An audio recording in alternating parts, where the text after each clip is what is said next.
শুভ দুপুর বন্ধুরা। আজকের ভিডিওটা দুপুর 2টো থেকে আমি শুরু করছি। সকালবেলা আর কি রান্নাবান্না খাওয়া দাওয়া সবই হয়েছে। সয়াবিন আলুর তরকারি করেছিলাম, ছেলের টিফিন বানিয়েছি, আলু ভাজা, পরোটা। তো ছেলে আর বর তো দুজনেই চলে গেছে। তো তারপরে কিন্তু আমি আজকে অনেক কাজ করেছি, সেগুলো ক্যামেরাবন্দি করতে পারিনি। আর সকালবেলা কিন্তু একবার স্নানও হয়ে গেছে আমার, কারণ ঠাকুর ঘরটা আজকে পরিষ্কার করেছি সেই জন্য। আর ঠাকুর ঘর পরিষ্কার করব, স্নান না করে কেমন একটা লাগে না, তো ওই জন্য স্নান কিন্তু আমি সকালেই করে নিয়েছি। স্নান করার পর কিন্তু এই যে আমি এখন জামা কাপড় সব কেচে ভালো করে মেলে দিচ্ছি। বাইরে কিন্তু অনেক রোদ্দুর আজকে। তারপরে চলে আসলাম বিছানাটা, এই যে বিছানার চাদর তুলে নিয়েছি। আর এখন বিছানার চাদর নতুন একটা মানে নতুন বলতে ধোয়া আর কি, কাঁচা বিছানা চাদর আর কি পাতিয়ে দিলাম। আগের বিছানা চাদরটা অনেক আগেই তোলা উচিত ছিল, মানে 2-4 দিন আগেই তোলা উচিত ছিল। এই অ্যানিভার্সারি, এই কাকির বাড়িতে গেলাম, তো এইসব করে মানে এইসবের জন্য আর ওটা চেঞ্জ করা হয়নি। তো এখন চেঞ্জ করে নিচ্ছি সুন্দরভাবে। আর বিছানার চাদর পাতলে কিন্তু ঘরটার লুকটা একদম বদলে যায়, তাই না? আর টান টান করে পাতলে আরও ভালো লাগে। তো দেখো আমার ছোট্টখাট্টো সংসার, তাই সব কিছুই আর কি ছোট্টখাট্টো জিনিস আর কি আমার সব। তো তার মধ্যেও গুছিয়ে গাছিয়ে রাখার চেষ্টা করি। তো দেখো এই যে ঠাকুরঘরটা তো সকালেই আমি গুছিয়ে নিয়েছিলাম একদম টিপটাপ করে। আর এখন হচ্ছে কি ঠাকুরঘরটা আগে মুছে নিলাম। ঠাকুরঘরটা কি বলো তো, অনেক দিন ধরেই আমি পুজো দিতে পারছি না, তবে এবার ভেবেছি আজকে তো হচ্ছে গিয়ে মঙ্গলবার, বৃহস্পতিবার দিন দিয়ে পুজো শুরু করব। কারণ পায়রার ঘরটা আর কি আমার বর আবার ঠিক করেছে, তো আশা রাখা যাচ্ছে এবার আর কোনো ক্ষতি করতে পারবে না, মানে পায়রা আর কোনো ক্ষতি করতে পারবে না আমাদের।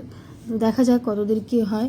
কি বলো তো, ঠাকুর ঘরের উপরে না, ঠাকুরদের উপরে সেই পালুক পটি ফটি করে দেয়, এই জন্য খুব অসুবিধা হয়। ভাড়া ঘরে থাকলে যা হয় বুঝতে পারে, এটা তো আর নিজের বাড়ি নয়।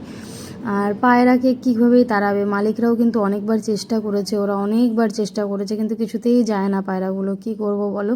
তো এখন আমার বর অনেক মানে করে যাতে একদমই ঢুকতে না পারে সেই ব্যবস্থা করে দিয়েছে। তারপরেও যদি ঢোকে তাহলে আর কিছু করার নেই। মানে ক্ষতি তো আমার অনেক করেছে, আরও যে কত ক্ষতি করবে তার কোনো ঠিক নেই। তো দেখা যাক, আর যাতে ক্ষতি না করতে পারে সেরকমই একটা ব্যবস্থা করা হলো। আর ঠাকুর পুজো না দিলে কেমন লাগে বলো? আর তোমরা তো যারা প্রথম থেকে আমার ভিডিও দেখো, আর যারা আমাকে খুব কাছ থেকে চেনো, তারা জানো আমি ঠাকুর পুজো দিতে ভীষণ পছন্দ করি, কিন্তু আমি দিতে পারি না। আর গোপালকেও কিন্তু এই জন্যই আমার বাবার বাড়িতে রেখে এসেছি আমার মায়ের কাছে, কারণ ঠাকুর ঘরে পুজো দিতেই পারি না। তো ভাবলাম যে এবার থেকে পুজোটা দেবো।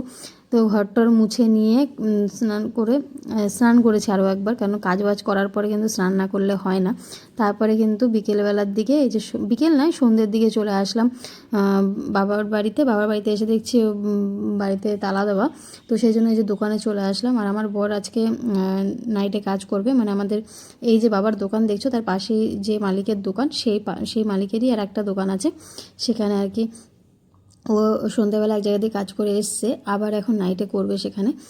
তো এখানে দেখো আমার ছেলে বসে বসে ফোনে কার্টুন দেখছে। তো গেছিলাম একটু ফুল আনবো বলে, ফুল, পিতাম্বরী আর মিষ্টিটা এনে রাখলাম, কারণ কালকে আমি পুজো দেবো। তোমাদের বললাম না যে বৃহস্পতিবার পুজো দেবো, কিন্তু না, বৃহস্পতিবার পুজোটা আর মানে বৃহস্পতিবার থেকে শুরু করব না, কাল থেকেই শুরু করব। কারণটা কি বলো তো, আমি ফোন ঘাঁটতে সন্ধ্যাবেলা দেখলাম গুরু পূর্ণিমা 6টার সময় লেগে গেছে, মানে মঙ্গলবার থেকে। আর বুধবার আর কি সন্ধ্যে 7টা কত অবধি যেন থাকবে। তো ভাবলাম পুজো যখন দেবই, তো গুরু পূর্ণিমার দিন দেওয়াটাই ভালো, তাই না? ভগবান যা করে মঙ্গলের জন্যই করে। আমি কিন্তু জেনে আর কি ঠাকুরঘরটা পরিষ্কার করি না, ভেবেছিলাম বৃহস্পতিবার দেবো। তো যাই হোক, বাবাকে বললাম, বাবা মানে ছেলেকে বলছিলাম বাজারে যেতে, তো ছেলে তো গেল না, তাই জন্য বাবাই এনে দিল। তারপর বাড়ি চলে আসলাম। বাড়িতে এই যে আলু নিয়ে এসেছি, টমেটো নিয়ে এসেছি, আদা, আজকে নিরামিষ খাবো যেহেতু কালকে পুজো দেবো, আর পূর্ণিমা যেহেতু লেগে গেছে তাই জন্য। তো সকালবেলা আর কি আমি কাবলি চানা ভিজিয়ে রেখেছিলাম, তো ভাবিনি যে নিরামিষভাবে বানাবো, আমিষভাবেই বানাবো ভেবেছিলাম। কিন্তু যখন জানতে পারলাম যে পূর্ণিমা লেগে গেছে, তো সেই জন্য ভাবলাম তাহলে আর নিরামিষভাবেই বানাই। তো এদিকে দেখো আটা মেখে এই যে রুটি বানিয়ে নিচ্ছি। আর প্রথম রুটিটা তো এই যে চেপে চেপে ফোলাচ্ছি, কারণ তাওয়াটা অতটাও গরম হয়নি সেই জন্য। আর এদিকে দেখো তরকারি বসিয়ে দেবো এখন। আদা বাটা, টমেটো বাটা আর কাঁচা লঙ্কা একসঙ্গে বেটে নিয়েছি। আর এটা দিয়ে ভালো করে নুন, হলুদ, লঙ্কার গুঁড়ো আর একটু চানা মশলা দিয়ে দিয়েছি, দিয়ে ভালো করে আর কি সুন্দরভাবে মশলাটাকে কষিয়ে নেব। আর চানাটা আমি কিন্তু কাবলি চানাটা কিন্তু আমি আর কাবলি চানা আর আলু কিন্তু আমি সেদ্ধ করে নিয়েছি প্রেশার কুকারে। প্রেশার কুকারে সেদ্ধ করাটা কিন্তু এখন এই যে মশলায় তেল ছেড়ে দিয়েছে, মানে মশলাটা কষে গেছে। তো এখন হচ্ছে কি আমি এই যে জল সমেত দিয়ে দেবো। জলটা আর মানে এই জলটা আর কি পরে দেবো না, এখনই দিয়ে দেবো। তো এভাবেও একবার বানিয়ে দেখো, এই জল সমেত ডাল দিয়ে বেশ ভালো হয় কিন্তু। আর আজকে ডালটা পুরোপুরি গলায়নি, কিন্তু এমনি কিন্তু গলে গেছে, কিন্তু মানে একদম যেরকম একদম গলা গলা হয়ে যায় সেরকম করে নিই, একটু গোটা গোটা রেখেছি। তো এটা কাবলি চানাটা আমাদের বাড়ির সবাই ভালো খায়, মানে আমার ছেলে, সবাই বলতে আমার ছেলে বাদে, আমার ছেলে ডাল টাল খেতে চায় না খুব একটা। আবার আমার বর ভীষণ পছন্দ করে, আর আমি তো পছন্দ করি। আর এদিকে দেখো আম কেটে রেখেছি। ছেলেটা জানো তো একটু আগে মানে আমি কাজ করছিলাম যখন রান্না করছি তখনই বলছিল মা আমাকে একটু আম কেটে দেবে, তো তখন আর কেটে দিতে পারিনি, আমি বলছিলাম পরে কেটে দেবো। তো দেখি ও ঘুমিয়ে পড়েছে, ওর বাবা যেহেতু অনেক রাতেই এসেছে, তো আমার রান্না করতে একটু দেরি হলো যেহেতু ওই বাড়িতে গেছিলাম সেই জন্য। তো ওদিকে দেখো ডাল, এই যে আমি একটু গরম মশলা আর একটু যে ভাজা জিরে গুঁড়ো দিয়ে নামিয়ে নিয়েছি। এখন আমরা সবাই খেয়ে দিয়ে নিয়েছি। হঠাৎ করে খাওয়া দাওয়ার পরে দেখছি এই যে দেখো ভুরু ভুরু থেকে শুরু করে এই চোখের পাতা অবধি, পাতার উপরে আর কি পুরো র্যাশ উঠে গেছে, মানে অ্যালার্জি উঠে গেছে, এত চুলকাচ্ছে। আর চোখটাও পুরো চুলকাচ্ছে জানো তো। আর তার সঙ্গে কানে, আমি কানের বা কানে আর কি সাইডটাতেও পুরো অ্যালার্জি ভরে গেছে কানে। আর এই যে এইগুলো কী কারণে হয়েছে আমি জানি না। কাবলি চানা তো আমি সবসময়ই খাই, এটা তো অ্যালার্জি হওয়ার কোনো কারণ নেই। আমও আমি খাই আর কি। আম একটুখানি খেয়েছিলাম, তারপর কাবলি চানা খেয়েছিলাম, রুটি খেয়েছিলাম। কিসের জন্য অ্যালার্জিটা হয়েছে আমি বুঝতে পারছি না। তোমাদের যদি জানা থাকে একটু কমেন্ট করো তো, কী কারণে হলো, খাওয়ার জন্য না কি? আমার বর বলছে তুমি কি কিছু লাগিয়েছো? আমি বলছি না, তুমি তো এমনিতেও জানো আমি মুখে সেরকম কিছু লাগাই না।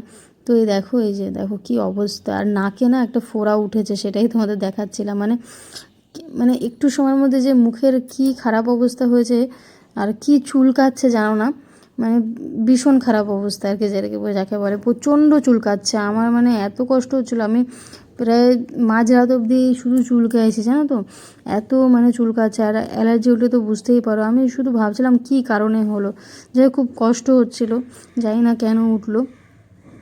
তো মুখের তো অবস্থা খুব খারাপ। এখন দেখা যাক, কালকে যদি না ঠিক হয় তাহলে তো ডাক্তারের কাছে যেতে হবে। দেখো চুলকাচ্ছে, আর ভুরুর ভেতরেও পুরো একদম ভরে গেছে। কী কারণ হলো আমি নিজেই বুঝতে পারছি না। তো জানি না কেন হয়েছে, যদি বেশি বাড়াবাড়ি হয় তাহলে কালকে আর কি ডাক্তার দেখিয়ে নেব।